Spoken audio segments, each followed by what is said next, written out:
అవమానాలు అంటే మేడం మీకు ఒక లెటర్ నేనంటే నాదెల్ల మనోహర్ గారితో ఇంక నేనేం చెప్పాలండి, వాళ్ళు ఒక పేపర్ మీద అంటించి నాకు అసెంబ్లీ సీటు ఇస్తానన్నారని అతనితో ఒక నైట్ నేను గడిపేశాను అని నేనే చెప్పుకుని తిరుగుతున్నానని. అమ్మా సుభాష్ని, నీ వల్ల మేము అవమానాలు ఫేస్ చేసా ఏంటి ఇంత త్యాగం చేసిన వ్యక్తినండి నేను. ఒక పిల్లల్ని వదిలేసి అమెరికా నుంచి వచ్చేసి మంచి లైఫ్ని వదులుకొని వచ్చిన వ్యక్తిని.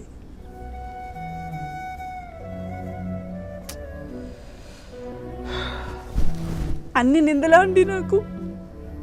ఇలా చెప్పుకుంటూ తిరుగుతున్నారు మీరే అని మీకు ఎవరు చెప్పారు? పేపర్ మీద అంటించి 700 గ్రూపుల్లో పంపిస్తే ఒక అబ్బాయి జన సైనికుడు తమ్ముడు ఫోన్ చేసి అన్నాడు, మేడం మీ గురించి వీళ్ళు వెధవలు ఎలా చేస్తారు. ఎందుకు చేసుంటారు అలా? ఎందుకు చేసి ఉంటారు అంటే ఈవిడ పని చేయకూడదు, ఈవిడ పార్టీని ప్రజలు వీళ్ళ ఎజెండే ఉంది, టీడీపీకి కొమ్ము కాసే వ్యక్తులు కదా, ఇక జనసేన పార్టీని ఎందుకు బలపండి.